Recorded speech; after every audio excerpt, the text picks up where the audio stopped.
मांसाहार पुण्य है या पाप? आज इस संदर्भ में हम आपको एक कथा सुनाएंगे। ये बात उन दिनों की है जब भगवान श्री कृष्ण अपने बालपन में थे। एक बार जब श्री कृष्ण एक पेड़ के नीचे बैठे बांसुरी बजा रहे थे, उसी तरफ से एक हिरण दौड़ता आया और उनके पीछे जाकर छुप गया। वो हिरण बहुत ही घबराया हुआ था। भगवान श्री कृष्ण ने उसके सिर पर हाथ फेरते हुए कहा, क्या हुआ? तुम क्यों छुप रहे हो? उसका पीछा करते हुए एक शिकारी भी वहाँ आ पहुँचा और बोला, ये मेरा शिकार है, इसे मुझे दे दो, इस पर मेरा अधिकार है। तब भगवान श्री कृष्ण बोले, हर जीवित जीव पर उसका खुद का अधिकार होता है, ना कि किसी और का। तब वह शिकारी क्रोध में बोला, ये मेरा शिकार है, इसे मैं पकाकर खाऊंगा। तब भगवान श्री कृष्ण बोले, किसी भी जीव को मारकर खाना पाप होता है। क्या तुम पाप के भागी बनना चाहते हो? मांसाहार पुण्य है या पाप? क्या तुम धर्म को नहीं जानते? तब वह शिकारी बोला, मैं तुम्हारे जितना शिक्षित नहीं हूँ कि ये जानूं कि मांसाहार पुण्य है या पाप, पर मैं ये जानता हूँ कि जीव को मारकर खाना, इसमें कोई हर्ज नहीं है। मांसाहार से तो मैं उस जीव को जीव बंधन से मुक्त कर रहा हूँ। फिर क्यों मांसाहार से मना किया जाता है? मांसाहारी होने को क्यों नहीं कहा जाता? वैसे भी मैं इसको मारकर नीच योनि से मुक्ति दिलाकर पुण्य ही कमा रहा हूँ। फिर इस पर पाबंदी क्यों? इसे तो बढ़ावा देना चाहिए। जहाँ तक मैंने सुना है, जीव हत्या तो शास्त्रों में भी बताया गया है। राजा लोग शिकार किया करते थे। ऐसे तमाम तर्क देते हुए शिकारी ने श्री कृष्ण से पूछा कि फिर क्यों ये मांसाहार गलत है और पाप की श्रेणी में आता है? आप भी बताइए, मांसाहार पुण्य है या पाप? भगवान श्री कृष्ण समझ गए कि इसकी बुद्धि मांस खाने के कारण तामसिक हो गई है और उसने सोचने और समझने की बुद्धि भी खो दी है। फिर भगवान श्री कृष्ण बोले, इस अंतहीन विषय पर पहले मैं कोई राय नहीं दूंगा। मेरी इस छोटी सी कथा सुनने के बाद तुम ही उत्तर देना कि मांसाहार पुण्य है या पाप, और तुम्हें मांस खाना है या नहीं। वो शिकारी सोचने लगा कि इसमें मेरा तो कोई घाटा नहीं है, इस कथा को मैं सुन ही लेता हूँ, मेरा मनोरंजन भी हो जाएगा और बाद में मुझे इसका मांस भी मिल जाएगा। तो भगवान श्री कृष्ण ने अपनी कथा आरंभ की। एक बार मगध में खाद्य संकट खड़ा हो गया तो अन्न का उत्पादन कम रहा। राजा को चिंता हुई कि यदि इस समस्या का जल्दी निदान नहीं किया गया तो संरक्षित अनाज कोष भी खत्म हो जाएगा और संकट भीषण हो जाएगा। तो सम्राट ने अपनी राज्यसभा में पूछा, देश की खाद्य समस्या को सुलझाने के लिए सबसे सस्ती वस्तु क्या है? मंत्रीगण सोच में पड़ गए। चावल, गेहूँ, आलू इत्यादि पदार्थों को उगाने के लिए बहुत श्रम करना पड़ता है। वह तभी प्राप्त होंगे जब प्रकृति का प्रकोप ना हो। ऐसे में तो कुछ सस्ता हो ही नहीं सकता।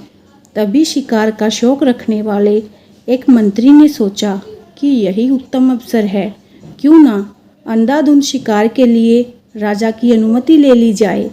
उसने सभा में कहा कि सबसे सस्ता खाद्य पदार्थ है मांस। इसके लिए धन का खर्च भी नहीं है और पौष्टिक खाना भी मिलता है। सभी सामंतों ने इस बात का समर्थन कर दिया, लेकिन मगध के प्रधानमंत्री अभी भी चुप थे। सम्राट ने पूछा, प्रधानमंत्री आप चुप क्यों हैं? आप अपना कोई विचार नहीं बताया, आपका क्या मत है? प्रधानमंत्री ने कहा, मैं ये नहीं मानता कि ये कथन सही है कि मांस सबसे सस्ता पदार्थ है। फिर भी इस विषय पर मैं अपने विचार आपके सामने कल रखूँगा।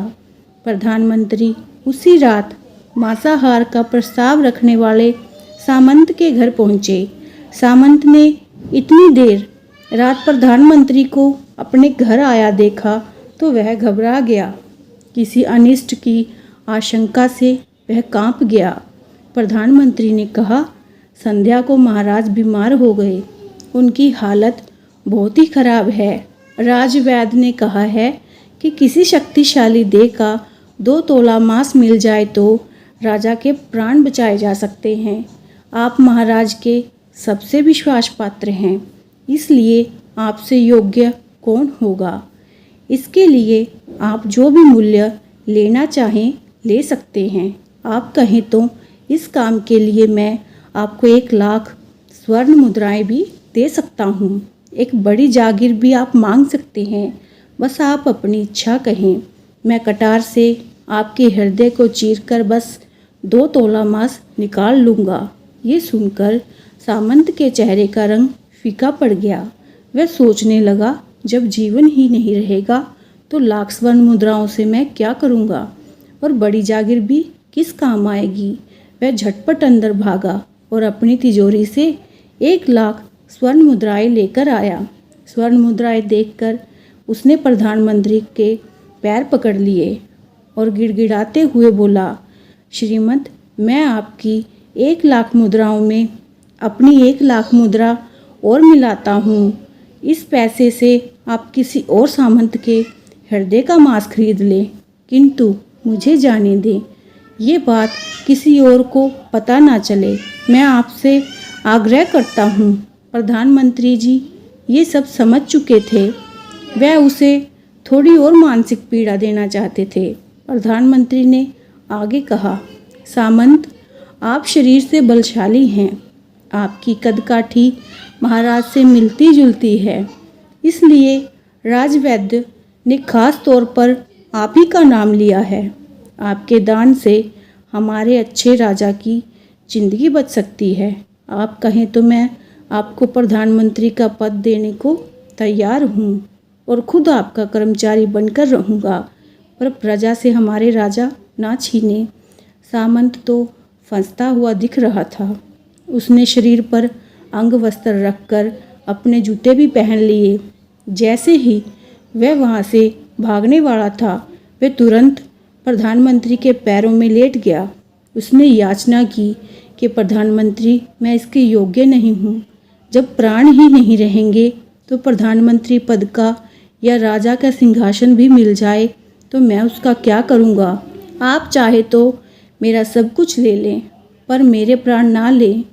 मैं अपना ये भवन और सारा धन आपको सौंपता हूँ। रातों रात राज्य से निकल जाऊँगा। इतना कहकर वे अपने घोड़े की ओर भागा और जैसे ही अपना घोड़ा गठने लगा, आवाज़ आई, अभी अभी अपने पीछे गए तुम अपने परिवार को भी छोड़े जा रहे हो। सामंत बोला, मेरे प्राण से प्रिय कुछ भी नहीं है। जब जीवन ही ना रहेगा तो कुटुंब का क्या करूँगा। जीवन रहा तो ऐसे ही सुखी रह लूँगा। इतना कहकर घोड़े पर छलांग लगाकर बैठ भी गया। वह भी चलने को ही था कि प्रधानमंत्री ने घोड़े की साख पकड़ ली। वह सामंत से बोला, भागने की ज़रूरत नहीं है, आप आराम से घर पर ही रहो, मैं किसी और का प्रयास करता हूँ। ये कहकर प्रधानमंत्री वहाँ से चले गए। प्रधानमंत्री के वहाँ से जाने पर सामंत के अंदर कुछ जान तो आई, परंतु बेचैनी बनी रही। उसकी नींद खराब हो चुकी थी।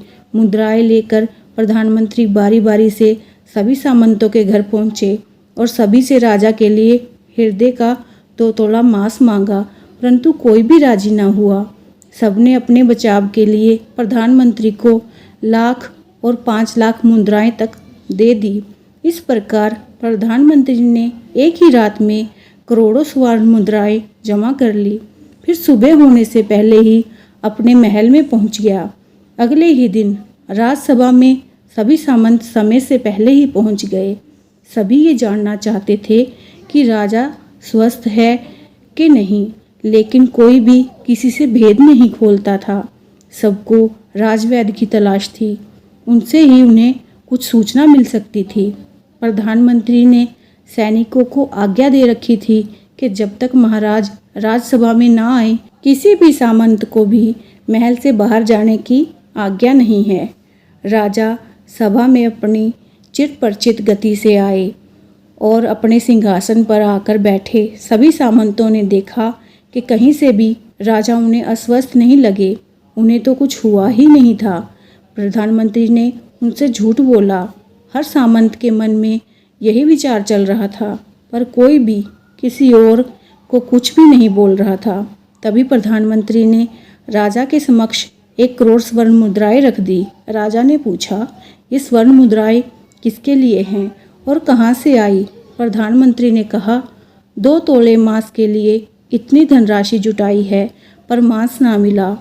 अपनी जान बचाने के लिए सामंतों ने ये मुद्राएं दे दी। अब आप ये विचार कीजिए, मांस कितना सस्ता है। राजा को बात समझ में आ गई। उन्होंने प्रजा को अतिरिक्त परिश्रम करने का निवेदन किया और राजा के अनाज भंडार में से अनाज निकाल कर श्रमिकों को दिया गया। उन्होंने पौष्टिक सब्जियों की खेती का तुरंत आदेश दिया। वे 1 करोड़ स्वर्ण मुद्राएं इसी कार्य के लिए और श्रमिकों के कल्याण के लिए खर्च की गई। ऐसे साग सब्जी तेजी से उगी, जिससे प्रजा का कल्याण भी हुआ और पौष्टिकता भी मिली। कुछ समय बाद मौसम अनुकूल हुआ और खेती लहलहाने लगी। इस प्रकार राज्य से खाद्य संकट दूर हुआ। तो भगवान श्री कृष्ण हमें इस कथा के जरिए समझाना चाहते हैं कि हम ये ना भूलें कि जिस तरह हमें अपनी जान प्यारी है, उसी तरह सभी जीवों को अपनी जान प्रिय होती है। अपने दिल से जानिए पराये दिल का हाल। यदि संसार के संबंधों से मुक्त करने का तर्क सही है, यदि जीव हत्या जीव को संसार बंधन से मुक्त करने का सही तरीका है, तो अत्याचारी द्वारा किया गया नरसंहार भी मान्य है। वह भी ये तर्क दे सकते हैं कि वे लोग जीवन के कष्ट से आप लोगों को मुक्त कर रहे हैं। अगर उसके लिए वे जीवन बोझ होता तो वो कभी भी अपनी जान बचाने के लिए संघर्ष नहीं करता, आपसे भागता नहीं। जो आपके सामने असहाय हो जाता है, उसे प्राण गंवाने पड़ते हैं। जिन जीवों को मारकर आप खा रहे हैं, उन्हें तो प्राण बचाने का अवसर भी नहीं मिलता। बर्बरता सिर्फ वही नहीं है जहाँ सिर्फ मानव का रक्त बहता है। बर्बरता उसे भी कहा जाता है जहाँ स्वार्थ के लिए किसी जीव की हत्या कर दी जाए। हम अंत समय में जिंदगी भर के पापों के लिए जिंदगी भर अच्छे कर्म करने की कोशिश करते हैं, परंतु हम ये भूल जाते हैं कि जब वह जीव हमारे लिए काटा गया और हमारे लिए तड़पा, उसका श्राप हमें इस जीवन में ही नहीं बल्कि अगले जीवन तक नहीं छोड़ता। परमात्मा से ये ज्ञान पाकर शिकारी परिपूर्ण हो गया और उसे ज्ञान की प्राप्ति हो गई और वह जान गया कि महानता जीवन लेने में नहीं बल्कि जीवन देने में है। शिकारी भगवान के आगे हाथ जोड़कर वहाँ से चला गया और उसने कसम खा ली कि वह अपने संपूर्ण जीवन में किसी को भी कभी चोट नहीं पहुँचाएगा।